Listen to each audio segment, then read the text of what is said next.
as lively and likable as the actress herself. Jason Wise's documentary Wait for Your Laugh pays fond tribute to Rose Marie, a tireless trooper whom generations have known mostly as a wisecracking second banana, often funnier than the bigger stars she supported. It should draw out patrons of a certain age who likely haven't journeyed to the multiplex for some while. Wheelchair-bound when the movie was filmed, Rose Marie's mind remains sharp as a tack, and she happily walks us through one hell of a professional resume.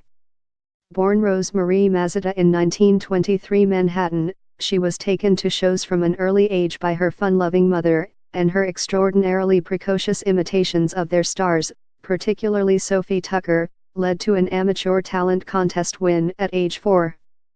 Soon she was signed by NBC Radio's first nationwide broadcaster, then put on the vaudeville circuit to prove I was a child with a uniquely adult voice, rather than an adult pretending to be a tot.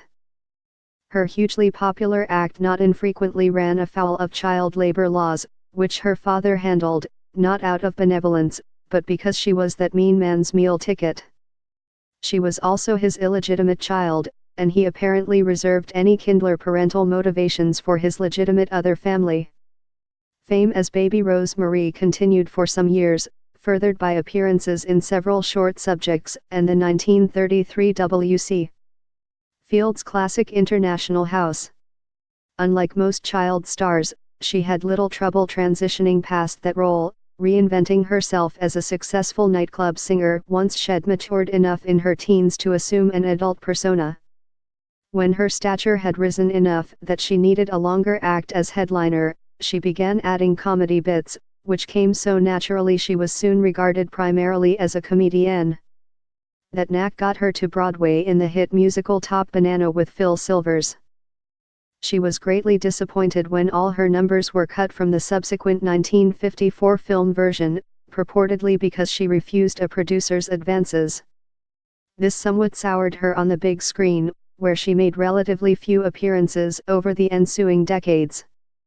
But the new medium of television would prove her most enduring showcase. After a slew of guest appearances, she became part of the Golden Ensemble on The Dick Van Dyke Show, joining its star and Maury Amsterdam as staff writers on a fictitious show within the show.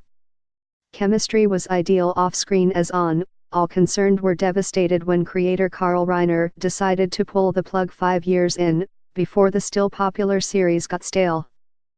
She had another harmonious working experience on the shorter-lived Doris Day Show, and as a quipping panelist for nearly the entire run of syndicated game show The Hollywood Squares. Otherwise, it was back to guest spots, increasingly cornered into the usual sour niche Hollywood reserves for aging funny ladies, combative mothers-in-law, grouchy old battle-axe neighbors, and other harridans. Not that she complained much. Though hardly a pushover, you don't want to cross Rose Marie. Shall cut your head off, Squares host Peter Marshall says, known to agitate for better, and more, material. She was a driven workaholic who could barely stand to be between gigs.